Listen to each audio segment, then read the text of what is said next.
That's a lot of press. Congratulations. You bring them out. You really bring them out. Today, I'm delighted to welcome Israeli Prime Minister Benjamin Netanyahu back to the White House. It's a wonderful feeling and a wonderful event. We had fantastic talks, and thank you very much with your staff. He's the first foreign head of state to visit during our administration, and Bibi, I want to say it's an honor to have you with us. Over the past 4 years, the U.S. and the Israeli alliance has been tested more than any time in history. But the bonds of friendship and affection between the American and Israeli people have endured for generations, and they are absolutely unbreakable. They are unbreakable. I'm confident that under our leadership, the cherished alliance between our two countries will soon be stronger than ever. We had a great relationship. We had great victories together 4 years ago. Not so many victories over the past 4 years, however. In my first term, Prime Minister and I forged a tremendously successful partnership that brought peace and stability to the Middle East like it hadn't seen in decades. Together, we defeated ISIS. We ended the disastrous Iran nuclear deal, one of the worst deals ever made, by the way, and imposed the toughest ever sanctions on the Iranian regime. We starved Hamas and Iran's other terrorist proxies, and we starved them like they had never seen before. Resources and support disappeared for them. I recognized Israel's capital, opened the American embassy in Jerusalem, and got it built, by the way. Built it too, just not only designated it, but got it built at a price that nobody's seen for 40 years. We got it built. It's beautiful, all Jerusalem stone, right from nearby, and it's something that's very special. And recognized Israeli sovereignty over the Golan Heights, something that they talked about for 70 years, and they weren't able to get it, and I got it. And with the historic Abraham Accord, something that was really an achievement that was, I think, going to become more and more important because we achieved the most significant Middle East peace agreements in half a century, but the Abraham Accords in particular, and I really believe that many countries will soon be joining this amazing peace and economic development transaction. It really is a big economic development transaction. I think we're going to have a lot of people signing up very quickly. Unfortunately, for 4 years, nobody signed up. Nobody did anything for 4 years except in the negative. Unfortunately, the weakness and incompetence of those years, those past 4 years, the grave damage around the globe that was done, including in the Middle East, grave damage all over the globe. The horrors of October 7th would never have happened if I were president. The Ukraine and Russia disaster would never have happened if I were president. Over the past 16 months, Israel has endured a sustained, aggressive, and murderous assault on every front, but they fought back bravely. You see that, and you know that. What we have witnessed is an all-out attack on the very existence of a Jewish state in the Jewish homeland. The Israelis have stood strong and united in the face of an enemy that has kidnapped, tortured, raped, and slaughtered innocent men, women, children, and even little babies. I want to salute the Israeli people for meeting this trial with courage and determination and unflinching resolve. They have been strong. In our meetings today, the Prime Minister and I focused on the future, discussing how we can work together to ensure Hamas is eliminated and ultimately restore peace to a very troubled region. It's been troubled, but what's happened in the last 4 years has not been good. I want to thank Prime Minister Netanyahu for working closely with my transition team, the Special Envoy Steve Witkoff, who's here somewhere. Steve? Stand up, Steve, please. What a job you've done. What a good job you've done. Proud of you. Done a fantastic job. National Security Advisor Mike Waltz. Thank you, Mike, for working so well with us. Thank you. We have, in addition, Marco Rubio, who is on the phone right now, listening to every single word that we say, and he's going to be great. And Pete, congratulations. And Scott, congratulations. I see you're here. And Caroline's been doing a great job. She's really probably talked about more than anybody here. She's done a fantastic job, and thank you very much, Caroline. We're proud of you. But we'll only be satisfied when all of these problems are solved, and we have the team to solve them, and that's going to happen. And it's going to happen, I think, very quickly. I also strongly believe that the Gaza Strip, which has been a symbol of death and destruction for so many decades, and so bad for the people anywhere near it, and especially those who live there, and frankly, who's been really very unlucky. It's been very unlucky. It's been an unlucky place for a long time. Being in its presence just has not been good, and it should not go through a process of rebuilding and occupation by the same people that have really stood there and fought for it and lived there and died there and lived a miserable existence there. Instead, we should go to other countries of interest with humanitarian hearts, and there are many of them that want to do this, and build various domains that will ultimately be occupied by the 1.8 million Palestinians living in Gaza, ending the death and destruction and, frankly, bad luck. This can be paid for by neighboring countries of great wealth. It could be 1, 2, 3, 4, 5, 7, 8, 12. It could be numerous sites, or it could be one large site. But the people will be able to live in comfort and peace, and we'll make sure something really spectacular is done. They're going to have peace. They're not going to be shot at and killed and destroyed like this civilization of wonderful people has had to endure. The only reason the Palestinians want to go back to Gaza is they have no alternative. It's right now a demolition site. This is just a demolition site. Virtually every building is down. They're living under fallen concrete that's very dangerous and very precarious.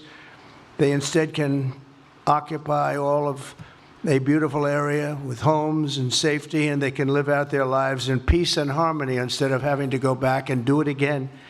The U.S. will take over the Gaza Strip, and we will do a job with it, too. We'll own it and be responsible for dismantling all of the dangerous unexploded bombs and other weapons on the site, level the site and get rid of the destroyed buildings, level it out, create an economic development that will supply unlimited numbers of jobs and housing for the people of the area. Do a real job, do something different. Just can't go back. If you go back, it's going to end up the same way it has for 100 years.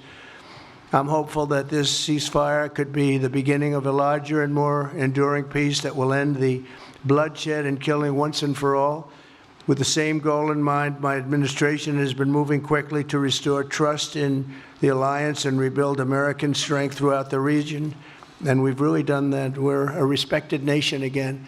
A lot's happened in the last couple of weeks. We are actually a very respected nation again. I ended the last administration's de facto arms embargo on over $1 billion in military assistance for Israel. And I'm also pleased to announce that this afternoon, the United States withdrew from the anti-Semitic UN Human Rights Council and ended all of the support for the UN Relief and Works Agency, which funneled money to Hamas and which was very disloyal to humanity. Today, I also took action to restore a maximum pressure policy on the Iranian regime, and we will once again enforce the most aggressive possible sanctions, drive Iranian oil exports to zero, and diminish the regime's capacity to fund terror throughout the region and throughout the world. We had no threat when I left office. Iran was not able to sell oil. Nobody was buying oil because I said, don't buy it. If you buy it, you're not doing any business with the United States. And Hamas was not being funded. Hezbollah was not being funded. Nobody was being funded. There would never have been an October 7th. 2 weeks ago, I once again designated the Houthis as a terrorist organization. They're trying to destroy world shipping lanes, and that's not going to happen. And over the weekend, I ordered airstrikes against senior ISIS leaders hiding in the caves of Somalia and took them out. Here in America, we've begun the process of deporting foreign terrorists, jihadists, and Hamas sympathizers from our soil, just as we have people that are extremely evil, and we're sending them out of our country. They came from jails. They came from mental institutions and insane asylums, and they were dumped into our country. They're gang members. We're getting them out at numbers that nobody can actually believe. And every single country is taking those people back. They said they would never take them back, and they're all taking them back, and they're taking them back very gladly. And I recently signed an executive order combating the vile wave of anti-Semitism that we've seen in the aftermath of the October 7th attacks. Together, America and Israel will renew the optimism that shined so brightly just 4 years ago. It was really a bright, beautiful light. We will restore calm and stability to the region and expand prosperity, opportunity, and hope to our nations and for all people of the Middle East, including the Arab and Muslim nations. Very important. We want the Arab and Muslim nations to have peace and have tranquility and have great lives. I'd like to now invite Prime Minister Netanyahu to say a few words, and we'll take some questions afterwards. Thank you very much. Thank you, Mr. President. I'm honored that you invited me to be the first foreign leader to visit the White House in your second term. This is a testament to your friendship and support for the Jewish state and the Jewish people. I've said this before, I'll say it again. You are the greatest friend Israel has ever had in the White House.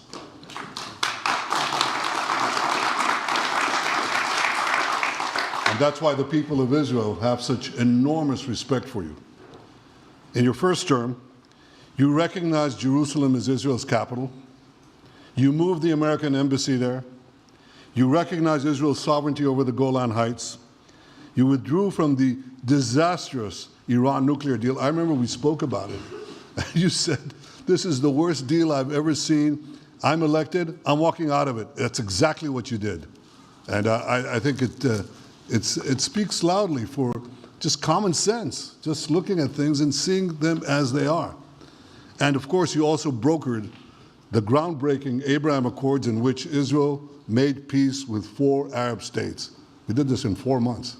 Nothing happened for a quarter of a century, but in 4 months, we were able, working together under your leadership, to have 4 historic peace accords. And now in the first days of your second term, you picked up right where you left off. Your leadership helped bring our hostages home, among them American citizens. You freed up munitions that have been withheld from Israel. They had been withheld from Israel in the midst of a 7-front war for our existence. And you just freed it. You ended unjust sanctions against law-abiding Israeli citizens. You boldly confronted the scourge of anti-Semitism. You stopped funding, as you just said, international organizations like UNRWA that support and fund terrorists. And today, you renewed the maximum pressure campaign against Iran. Ladies and gentlemen, all this in just 2 weeks. Can we imagine where we'll be in 4 years? I can. I know you can, Mr. President. For our part, we in Israel have been pretty busy too. Since the horrendous October 7th attack, we've been fighting our common enemies and changing the face of the Middle East. On that infamous day, Hamas monsters savagely murdered 1,200 innocent people, including more than 40 Americans. They beheaded men, they raped women, they burnt babies alive, and they took 251 people hostage to the dungeons of Gaza. And after this worst attack on Jews since the Holocaust, Iran and its henchmen in the Middle East were absolutely ecstatic. Haniya praised the massacre. Sinwar said that Israel was finished. Nasrallah boasted that Israel was, here's what he said, as feeble as a spider's web. Well, Mr. President, Haniya is gone, Sinwar is gone, Nasrallah is gone. We've devastated Hamas, we decimated Hezbollah, we destroyed Assad's remaining armaments, and we crippled Iran's air defenses. And in doing this, we've defeated some of America's worst enemies. We took out terrorists who were wanted for decades for shedding rivers of American blood, including the blood of 241 Marines murdered in Beirut. We accomplished all this with the indomitable spirit of our people and the boundless courage of our soldiers. The Bible says that the people of Israel shall rise like lions, and boy did we rise. Today, the roar of the Lion of Judah is heard loudly throughout the Middle East. Israel has never been stronger, and the Iran terror axis has never been weaker. But as we discussed, Mr. President, to secure our future and bring peace to our region, we have to finish the job. In Gaza, Israel has three goals: destroy Hamas's military and governing capabilities, secure the release of all of our hostages, and ensure that Gaza never again poses a threat to Israel. I believe, Mr. President, that your willingness to puncture conventional thinking that has failed time and time and time again, your willingness to think outside the box with fresh ideas will help us achieve all these goals. And I've seen you do this many times. You cut to the chase.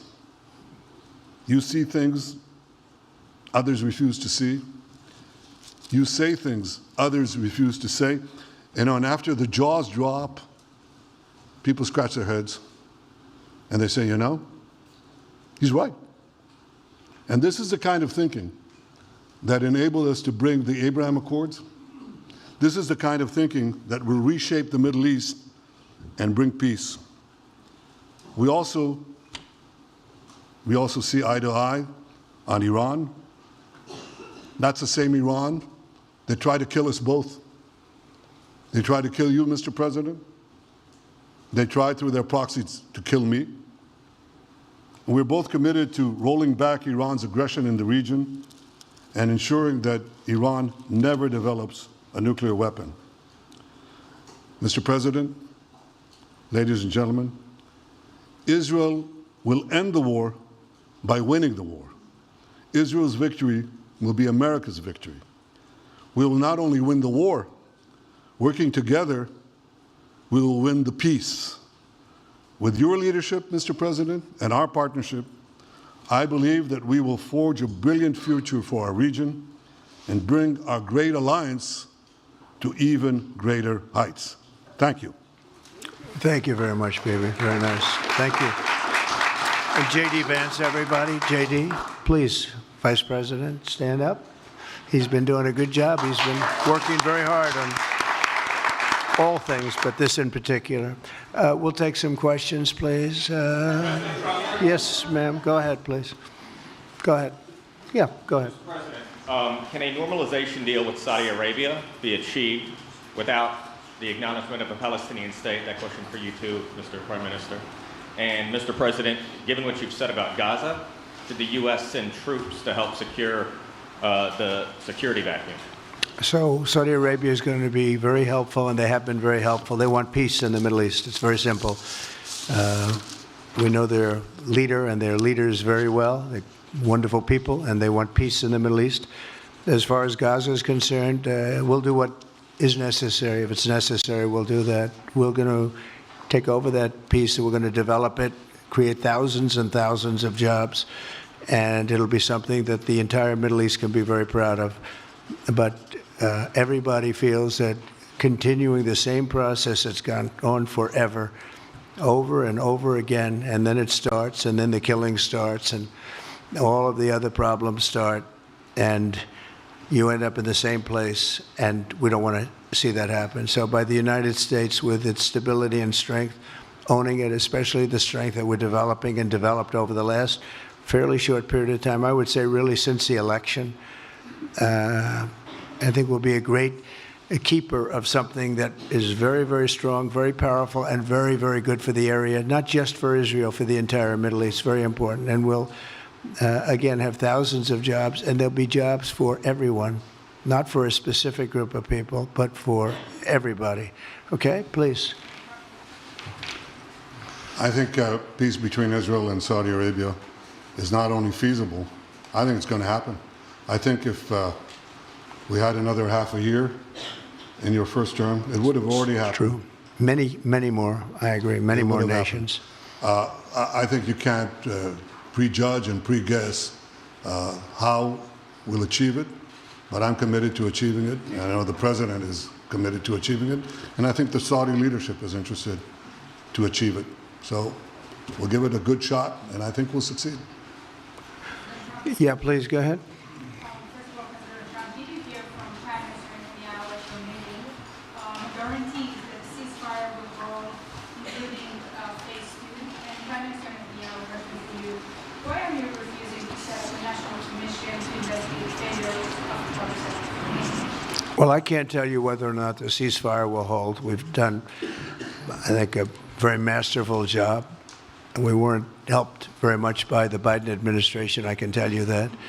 But we've gotten quite a few hostages out. We're going to get more out. But we're dealing with very complex people. And we are going to see whether or not it holds. We certainly want to have more come out. They've come out damaged in many ways, very damaged people. But they're going to get better, and they're going to be strong, and they're going to have a good life.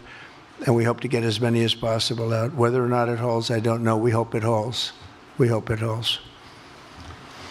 I think that at the appropriate time, which I think will enable us to really investigate what happens, what were the causes of the failures, by an independent commission that will be accepted by the majority of the people. We don't want it accepted by one half of the people and not the other. I think we should have it, and we should find out exactly what happened. I'm insisting on it. And believe me, it'll surprise a lot of people when it happens. Kelly, go ahead, please. President, you are outlining something that is really quite striking tonight. You are talking about... Okay. Thank you, Mr. President, Mr. Prime Minister. You are talking tonight about the United States taking over a sovereign territory. What authority would allow you to do that? Are you talking about a permanent occupation there, redevelopment? And Mr. Prime Minister, do you see this idea as a way to expand the boundaries of Israel and to have a longer peace, even though the Israeli people know how important that land is to you and your citizens, just as the space is inherited by the Palestinians as well? I do see a long-term ownership position, and I see it bringing great stability to that part of the Middle East and maybe the entire Middle East. And everybody I've spoken to, this was not a decision made lightly. Everybody I've spoken to loves the idea of the United States owning that piece of land, developing and creating thousands of jobs with something that will be magnificent in a really magnificent area that nobody would know. Nobody can look because all they see is death and destruction and rubble and demolished buildings falling all over. It's just a terrible sight. I've studied it. I've studied this very closely over a lot of months, and I've seen it from every different angle. And it's a very, very dangerous place to be, and it's only going to get worse. And I think this is an idea that's gotten tremendous, and I'm talking about from the highest level of leadership, gotten tremendous praise. And if the United States can help to bring stability and peace in the Middle East, we'll do that. Bibi? I mentioned again tonight our three goals. And the third goal is to make sure that Gaza never poses a threat to Israel again. President Trump is taking it to a much higher level. He sees a different future for that piece of land that has been the focus of so much terrorism, so many attacks against us, so many trials and so many tribulations. He has a different idea. And I think it's worth paying attention to this. We're talking about it. He's exploring it with his people, with his staff. I think it's something that could change history. And it's worthwhile really pursuing this avenue. Yeah, please, go ahead. Go ahead. Right. President, a question for you. Can you hear me? Yeah. So before rebuilding Gaza again, obviously we take out all the hostages, and one of them is an American soldier who is alive. How will you be sure that you will take out all the hostages and then rebuild? We're working very hard to get all the hostages. The word is all, and we are working very hard. So far, it's been moving along fairly rapidly, pretty much on schedule.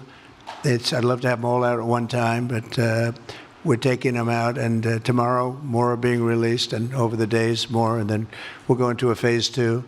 But we'd like to get all of the hostages, and if we don't, it will just make us somewhat more violent. I will tell you that, because they would have broken their word.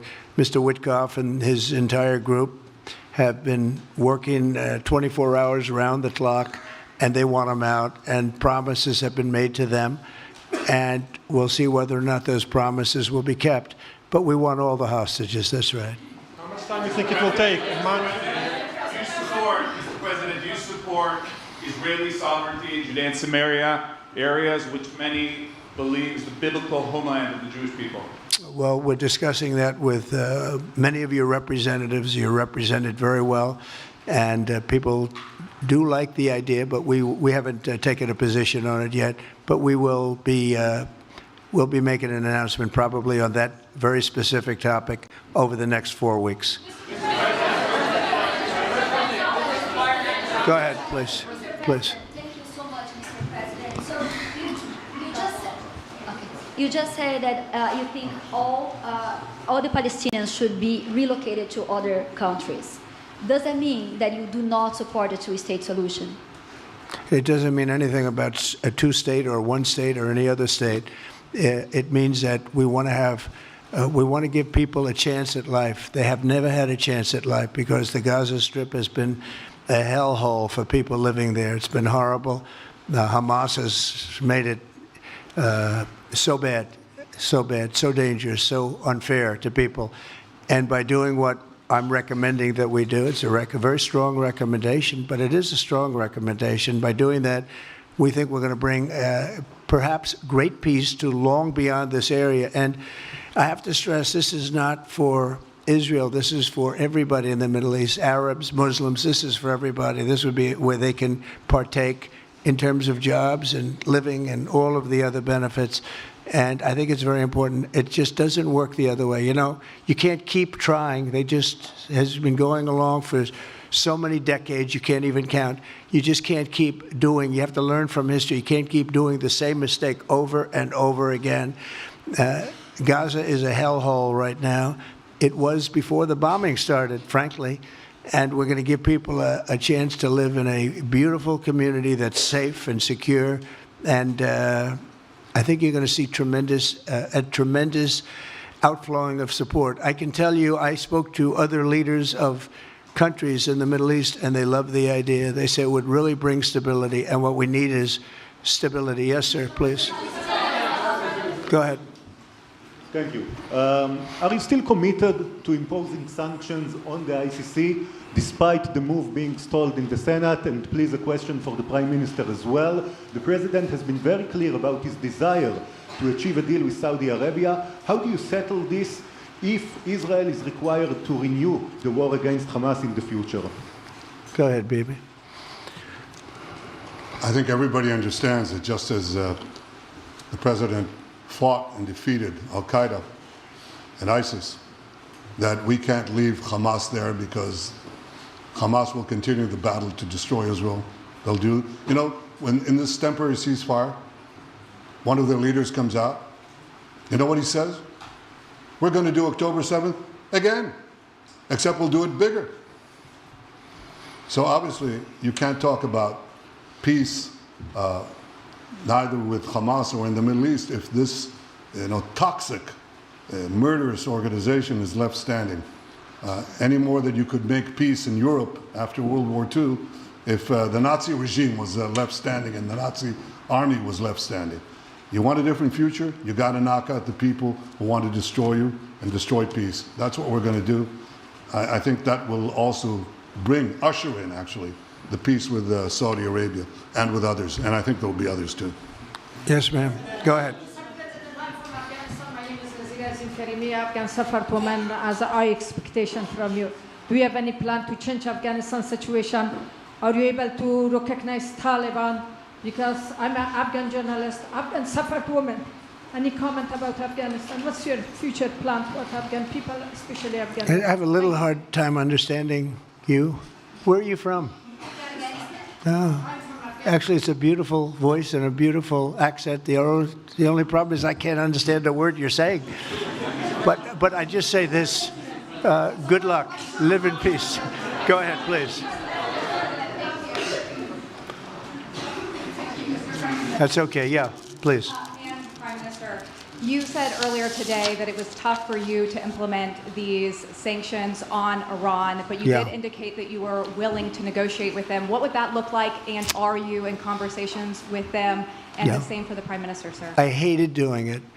I want Iran to be peaceful and successful. I hated doing it.